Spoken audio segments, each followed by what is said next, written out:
நடத்தக்கூடிய அங்க ஆஹோ ஓஹோன்னு கோஷம் போடக்கூடிய யாருமே மதுரை சேர்ந்தவங்க கிடையாது.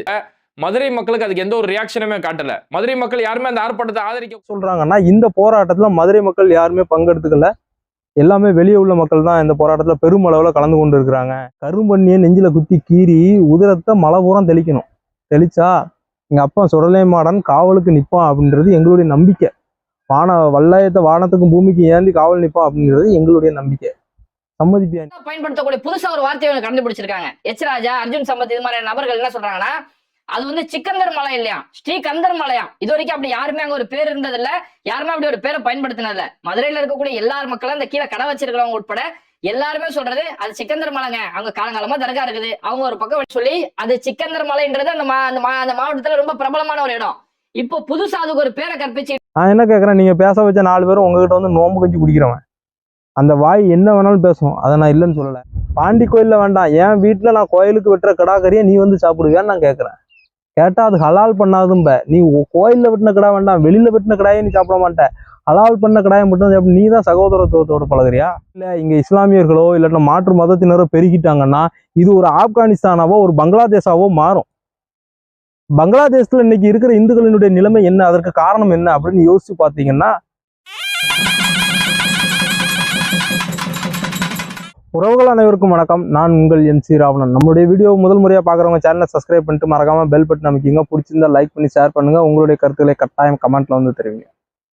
நாம இன்னைக்கு பார்க்க போறது என்னன்னா, திருப்பரங்குன்றம் விவகாரத்துல ஒரு பேட்டநாய், வேட்டநாய் கிடையாது பேட்டநாய் வந்து ஓவரா சவுண்டு கொடுத்துருக்கு யூடியூப்ல வந்து. அவர் திருப்பரங்குன்றம் சிக்கந்தர் மலை கந்தர் மலை, அதாவது ஸ்ரீ கந்தர் மலையா சிக்கந்தர் மலையா அப்படின்ற ஒரு சர்ச்சை மிகப்பெரிய அளவுல கடந்த 2 நாளைக்கு முன்னாடி இந்து முன்னணி மற்றும் பாரதிய ஜனதா கட்சியினர் அதோட சேர்ந்து பல இந்து அமைப்புகள், விஸ்வ இந்து பரிஷத் உட்பட பல இந்து அமைப்புகள் தங்களுடைய போராட்டங்களை முன்னெடுத்தாங்க. இந்த போராட்டம் மிகப்பெரிய இந்தியாவை திரும்பி பார்க்கக்கூடிய அளவுக்குள்ள மிகப்பெரிய ஒரு போராட்டமா மாறிச்சு. இதற்கு காரணம் என்னன்னா, அந்த போராட்டத்திற்கு 144 தடை உத்தரவு ஒட்டுமொத்த மதுரை மாவட்டத்திற்கும் 144 தடை உத்தரவு தமிழக அரசு கொடுத்திருந்த பட்சத்துல போராட்டத்திற்கு அனுமதி கேட்டு இந்து முன்னணி அமைப்பினர் கோர்ட்ல வழக்கு தொடுத்திருந்தாங்க. அந்த கோர்ட்ல தீர்ப்பானது 1 மணி நேரத்திற்கு முன்னாடி வருது. அது எப்படின்னா, 1 மணி நேரம் தான் நீங்க போராட்டம் நடத்தணும், அதுவும் ஒரே ஒரு மைக்ல தான் பேசணும், ஊர்காரங்க யாரும் உள்ள வரக்கூடாது அப்படின்ற மாதிரி நிறைய நிபந்தனைகளுடைய அந்த போராட்டத்துக்கு அனுமதி கொடுக்குறாங்க. அப்போ தீர்ப்பு வந்த 1 மணி நேரத்துல ஆயிரக்கணக்கான மக்கள் அங்க கூடுறாங்க. போராட்டம் மிகப்பெரிய ஒரு தமிழ்நாட திரும்பி பார்க்கக்கூடிய அளவுக்கு மிகப்பெரிய ஒரு போராட்டமா இருக்கு. இப்ப இதை தொடர்ந்து பல இஸ்லாமிய அமைப்பினரும் பல இஸ்லாமிய யூடியூப் சார்ந்தவங்களும் ஒரு என்ன சொல்றாங்கன்னா, அந்த போராட்டத்தை பொறுத்த வரைக்கும், அதாவது ஆளும் தரப்பிற்கு, ஆளும் அரசிற்கு, திராவிட முன்னேற்ற கழகத்திற்கு ஆதரவான சேனலிஸ்டும் இஸ்லாமிய அமைப்பிற்கு ஆதரவாக பேசக்கூடிய சேனலிஸ்டும், அதாவது நடுநிலைன்ற போர்வைக்குள்ள ஒளிஞ்சிருக்கிற தீவிரவாதிகள், அதாவது நடுநிலைவாதின்ற போர்வைக்குள்ள ஒளிஞ்சிருக்கிற தீவிரவாதிகளும் என்ன சொல்றாங்கன்னா, இந்த போராட்டத்துல மதுரை மக்கள் யாருமே பங்கெடுத்துக்கல, எல்லாமே வெளியே உள்ள மக்கள் தான் இந்த போராட்டத்துல பெருமளவுல கலந்து கொண்டு இருக்கிறாங்க. திருநெல்வேலி, மதுரை, தஞ்சாவூர், தூத்துக்குடி இந்த மாதிரி பகுதியில் உள்ள மக்கள் தான் அதிகமாக கலந்துட்டு இருக்காங்க. இதுல மதுரை மக்கள், அதாவது திருப்பரங்குன்ற மக்கள் இந்த போராட்டத்தில் கிடையாது அப்படின்ற மாதிரி நம்ம பாய் வந்து யூடியூபர் அவருடைய சேனல்ல சொல்லியிருக்கிறார். உண்மையிலே அப்படி ஒரு செய்தி நடந்துச்சுன்னா ரொம்ப சந்தோஷப்படக்கூடிய விஷயம். ஏன்னு கேட்டிங்கன்னா, முருகனுக்கு ஒரு பிரச்சனை, சிவனுக்கு ஒரு பிரச்சனைனா வெளி மாவட்டங்கள்ல இருந்து மட்டுமல்ல, வெளி மாநிலங்கள்ல இருந்து மட்டுமல்ல, வெளிநாடுகள்ல இருந்தும் இங்கு இந்து மக்கள் ஒன்று சேருவாங்க அப்படின்றத நம்ம உணர்ந்துக்கணும். அதாவது ஒரு காலத்துல நீங்க என்ன வேணாலும் பேசலாம், ஈவேர் ராமசாமி நாயக்கர் மாதிரி ஆட்கள் இருந்த காலகட்டத்தில் என்ன வேணாலும் பேசலாம்னு நினைச்சு நீங்க பேசிட்டு போனீங்க. ஆனா இன்னைக்கு அப்படிலாம் பேச முடியாது. இன்னைக்கு இந்து மதத்துக்கு ஒரு பிரச்சனைனா குரல் கொடுக்கறதுக்கு அமைப்புகள் இருக்கு. தனி மனிதன் இன்னைக்கு தட்டி கேட்கக்கூடிய இடத்துல தான் இருக்கான். இந்து மதத்தை யாரும் அவ்வளவு எளிதில் இழிவுபடுத்திட முடியாது. நீங்க உங்க அந்த வீடியோல அவர் என்ன சொல்லியிருக்காருன்னா, இங்க திருப்பரங்குன்றத்தை பொறுத்த வரைக்கும் இஸ்லாமியர்களும் இந்துக்களும் சகோதரர்களாக தான் பழகிட்டு இருக்கிறாங்க, அதனாலதான் இங்க உள்ள மக்கள் இந்த போராட்டத்துல கலந்துக்கல அப்படின்னு சொல்லிட்டு ஒரு 4 பேரை மைக்ல பேச வச்சு வீடியோ எடுத்து போடுறாரு. நான் என்ன கேட்கறேன், நீங்க பேச வச்ச 4 பேரும் உங்ககிட்ட வந்து நோம்பு கஞ்சி குடிக்கிறவன். அந்த வாய் என்ன வேணாலும் பேசும், அதை நான் இல்லைன்னு சொல்லலை. சகோதரராக தான் பழகிட்டு இருக்கீங்க அப்படின்னா, கோர்ட்டினுடைய உத்தரவு 1999 இருந்தே இருக்கு. அங்க வந்து கார்த்திகை தீபத்துக்கு தீபம் ஏற்றலாம், விளக்கு ஏற்றலாம் அப்படின்னு சொல்லிட்டு. ஆனா கார்த்திகை தீபத்திற்கு விளக்கு ஏற்றினால் அது எங்களுடைய வழிபாட்டு முறைக்கு இடைஞ்சல் வரும். இன்னைக்கு வரைக்கும் கோர்ட் உத்தரவு இருக்கு இருந்தும் இன்னைக்கு வரைக்கும் நீங்க கார்த்திகை தீபத்துக்கு விளக்கேற்ற விடலையே. இதுதான் சகோதரத்துவமா? என்ன கேட்குறேன் பாய், நீங்க உங்களுடைய வழிபாட்டு முறைக்கு இடைஞ்சல் வருன்றதுக்காக மேல இருக்கிற சிவன் கோயில் 2300 ஆண்டுகள் பழமை வாய்ந்த ஒரு கோவில்ல கார்த்திகை தீபத்தை ஏத்த விடாம வச்சிருக்கிறதுக்கு பேர் தான் சகோதரத்துவமான்னு நான் கேட்கிறேன். கந்தூரி விழா கொண்டாடுறேன்னு சொல்லிட்டு மேல ஆடு கோழி பலியிட போறீங்களே, அந்த மலை ஒட்டுமொத்த மலையும் கீழே முருகன் இருக்காரு. அது இந்த முருகன் எல்லா சிலப்பதிகாரத்துல இருந்து மணிமே நிறைய புராண காலத்து பாடல் சங்க இலக்கியங்கள் எல்லாத்துலயுமே இடம்பெற்றதுதான் திருப்பரங்குன்றம் முருகன் கோயில். அறுபடை வீடுகள்ல முதல் வீடு திருப்பரங்குன்றம் முருகன் கோவில். அப்போ கீழே திருப்பரங்குன்றம் முருகன் இருக்காரு, மேல 2300 ஆண்டுகள் பழமை வாய்ந்த காசி விஸ்வநாதர் இருக்கிறாரு.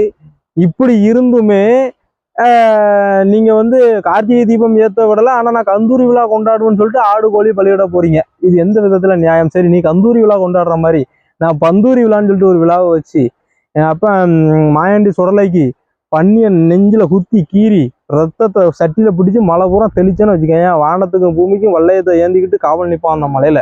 யாரு? மாயாண்டி சுடலை. ஏத்துக்கிடுவியா நீ? எந்த விதத்துல நாங்க சகோதரர்களா பழகிட்டு இருக்கோம் அப்படின்னு நீ சொல்ல வர்ற?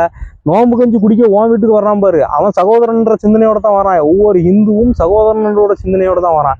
அதே மாதிரி நீ எந்த வீட்டு கோயில்ல போய், எந்த பாண்டி கோயில்ல போய் நீ கிடாக்கறி சாப்பிடுவியா? பாண்டி கோயில்ல வேண்டாம், என் வீட்டுல நான் கோயிலுக்கு வெட்டுற கிடாக்கறியை நீ சாப்பிடுவியான்னு நான் கேட்கறேன். கேட்டா அது ஹலால் பண்ணாதும்ப. நீ கோயில்ல வெட்டின கிடா வேண்டாம், வெளியில வெட்டின கிடாயை நீ சாப்பிட மாட்டேன், ஹலால் பண்ண கிடாயை மட்டும் நீ தான் சகோதரத்துவத்தோட பழகுறியா?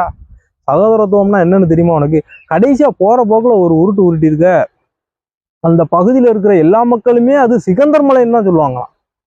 அதாவது புதுசா இன்னைக்கு ஆர்எஸ்எஸ் காரங்களும் பிஜேபி காரங்களும் அதை சிகந்தர் மலையில ஸ்ரீ கந்தர் மலைன்னு சொல்லி புதுசா ஒரு பேரோட வர்றாங்க. நீ புதுசா வர்றியா, அவங்க புதுசா வர்றாங்களா பாய்? எனக்கு புரியல. உன் வாயில என்ன வேணாலும் பேசலாம், நம்மகிட்ட சேனல் இருக்கு, நம்ம என்ன வேணாலும் பேசலாம் நினைச்சிட்டு பேசக்கூடாதுல்ல. அந்த மலையில அங்க கடை வச்சிருக்கிறவங்க, கீழே கடை வச்சு எல்லாருமே சிக்கந்தர் மலைன்னு தான் சொல்லுவாங்களா? இஸ்லாம்ன்ற ஒரு மதம் 1500 வருஷம் தான் ஆச்சு. எத்தனை வருஷம்? 1500. நபிகள் ஸல்லல்லாஹுக்கு அப்புறம் தான் இஸ்லாம். அதற்கு முன்னாடி 2300 ஆண்டுகள் பழமை வாய்ந்த கோயில் மேல இருக்கு. அறுபடை வீடுகள்ல முதல் தலமான முருகன் கோயில் அங்க இருக்கு. வெறும் 52 சென்ட், அதுவும் ஆக்குபையில் உள்ளது. வெறும் சமாதி மட்டும்தான் இருந்துச்சு. எப்போ? 1939 காலகட்டங்கள்ல லண்டன் கோர்ட்ல கேஸ் நடக்கும் போது அங்க வெறும் சமாதி மட்டுமே இருந்துச்சு, சிக்கந்தரினுடைய சமாதி. சிக்கந்தர் யாரு? அவர் உங்க மத குருவா இல்ல அவுரியாவா? ஒரு இளவும் கிடையாது.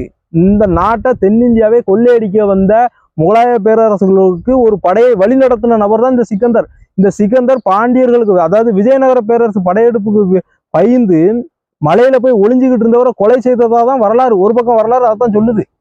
அப்படி ஓடி போன ஒரு நபரை மேல வச்சு கொலை செய்ததுனால அங்க ஒரு சமாதியை கட்டி அதை ஒரு தர்காவாக்கி, அந்த தர்காவை இன்னைக்கு வக்ஃபு போர்டுக்கு சொந்தம்னு சொல்லி கிட்டத்தட்ட 52 சென்ட் ஆக்குபை. ஒரு சமாதிக்கு அதிகபட்சம் 6க்கு 3 தான் இடமே. நீங்க 52 சென்ட் ஆக்குபை பண்ணி கட்டி வச்சிருக்கீங்க. அந்த 52 சென்ட் சொந்தம்ன்றதுனால இன்னைக்கு மலையே உங்களுக்கு சொந்தமாயிருமா? சிக்கந்தர் மலையாயிருமா? இப்படி கொஞ்சம் கொஞ்சமா ஆக்குபை பண்ணி கடைசியில் அது வக்ஃபு போர்டு சொந்தம்னு திருச்சியில ஒரு பிரச்சனை பண்ணீங்களா? அந்த மாதிரி, அதாவது 1800 ஆண்டுகள் பழமை வாய்ந்த கோயில் இருக்கிற இடத்த போயிட்டு இது வக்ஃபு போர்டுக்கு சொந்தம் அப்படின்னு சொன்னீங்கல்ல. இஸ்லாம்ன்ற ஒரு மதம் 1500 வருஷம் தான் ஆச்சுன்றான். 1800 பழமை வாய்ந்த ஒரு திருச்சியில ஒரு கோயில போயிட்டு இது வக்ஃபு போர்டுக்கு சொந்தம். நாளைக்கு அதே பிரச்சனை தான் இங்கேயும் வரும். இதை தெரிந்து கொண்டுதான் இந்து சகோதரர்கள் உடனே இதுக்கு ஒரு முடிவு கட்டணும்னா போராட்டத்தை முன்னெடுத்தாங்க. புரியுதா உங்களுக்கு? இதுல பிஜேபியோ இல்லாட்டினா இந்து முன்னணி அமைப்பினரோ தங்களுக்கு அரசியல் ஆதாயம் தேடக்கூடிய அவசியம் இல்லை.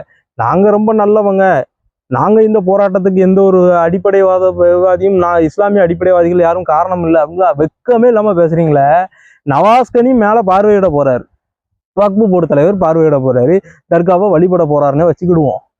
ஏன் நம்ம இந்து முன்னணி அமைப்பினரை ஏன் மேல நீங்க அனுமதிக்கல? காடேஸ்வர ஐயாவை அனுமதிக்கல. இன்னும் பல இந்து முன்னணி அமைப்பு தலைவர்கள் மேல வழிபடுறதுக்கோ இல்லாட்டா பார்வையிடுறதுக்கோ வழிபடுறதுக்கோ கூட நீங்க அனுமதிக்கலையே. இந்து பக்தர்களே அங்க வழிபட போறதுக்கு சில நாட்களா தடை பண்ணி வச்சிருந்தீங்களே, ஏன் தடை பண்ணி வச்சிருந்தீங்க? கேட்டா இதுக்கு ஒட்டு மொத்தத்துக்கும் அடிப்படை போட்டது யாரு?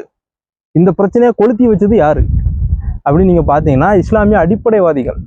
புரியுதா? இந்துக்கள் உங்ககிட்ட சகோதரத்தோட தான் பழகுவான். ஏன்னா அவனுடைய மதம் அவனுக்கு சமத்துவம், அதாவது ஹிந்து தர்மம் அவனுக்கு சமத்துவத்தை மட்டும்தான் கற்றுக் கொடுத்துருக்கு. எங்கேயுமே பிரிவினை, இவன் இவன் இவன் இந்த சாமியை கும்பிடுறவன் இந்த சாமியை கும்பிடாத, இந்த சாமியை கும்பிடாத, அந்த பிரிவே இந்து தர்மத்துக்குள்ள கிடையாது. எனக்கு நெறிமுறை கிடையாது. அதாவது நெறிமுறை மீனிங் நெருக்கடி கிடையாது. 5 வேளை தொழுகணும், கட்டாயமா இந்த கிழமை கோயிலுக்கு போகணும், இந்த சாமியை கும்பிடணும், இந்த சாமியை கும்பிடக்கூடாது, இந்த கோயிலுக்கு போனால் இந்த கோயிலுக்குள்ள வரக்கூடாதுன்ற அந்த நெருக்கடி எனக்கு கிடையாது. நான் எங்கே வேணாலும் கும்பிடலாம், எதை வேணாலும் கும்பிடலாம். நான் ஒரு மரத்துக்கு மாலையை போட்டு கூட கும்பிடுவேன். இந்து தர்மம் அதான் சொல்லுது. எல்லா இடத்திலும் இறைவன் இருக்கிறான், இறைவன் இல்லாத இடம் எங்கும் இல்லை. தூணிலும் இருக்கிறான், துரும்பிலும் இருக்கிறான். நான் எங்க வேணாலும் கும்பிடுவேன். எனக்கு விருப்பமான ஒரு இடத்துல நான் உட்கார்ந்து அமைதியா தியானம் பண்றதுக்கு, மன அமைதியை கொள்வதற்கும் தான் ஆலயங்கள் எனக்கு. புரியுதா? என்கிட்ட பிரிவினை இருக்காது. ஹிந்து தர்மத்தை பின்பற்றக்கூடியவன் கடையில மட்டும்தான் 3 கடவுளையும் வழிபடுற மாதிரியான படங்களை நீங்க பார்க்க முடியும். அல்லாவே வழிபடுற மாதிரி மெக்கா மதினா போட்டோவையும் ஜீசஸினுடைய படத்தையும் விநாயகனுடைய படத்தையும் ஒன்னா வச்சு ஃப்ரேம் பண்ணி மாலை போட்டுட்டு இருப்பான். அது ஹிந்து தர்மத்தினுடைய கடையில மட்டும்தான் இருக்கும். எந்த இஸ்லாமியன் கடையிலையும் இருக்காது, எந்த கிறிஸ்தவன் கடையிலையும் இருக்காது. ஒற்றுமையை ஹிந்துக்களுக்கு நீங்க கத்துக் கொடுக்க வேண்டாம். ஹிந்து இங்க மெஜாரிட்டியா இருக்கிற வரைக்கும் தான் இது பன்முக தேசம், ஜனநாயக தேசமா இருக்கும். இல்ல இங்க இஸ்லாமியர்களோ இல்லாட்டினா மாற்று மதத்தினரோ பெருகிட்டாங்கன்னா இது ஒரு ஆப்கானிஸ்தானாவோ ஒரு பங்களாதேஷாவோ மாறும். பங்களாதேஷ்ல இன்னைக்கு இருக்கிற இந்துக்களினுடைய நிலைமை என்ன, அதற்கு காரணம் என்ன அப்படின்னு யோசிச்சு பார்த்தீங்கன்னா என்னன்னு தெரிஞ்சிடும். வாய்க்குள்ளேயே 1000 பேசலாம். உண்மை எது அப்படின்றத மக்கள் உணரட்டும். நன்றி, வணக்கம்.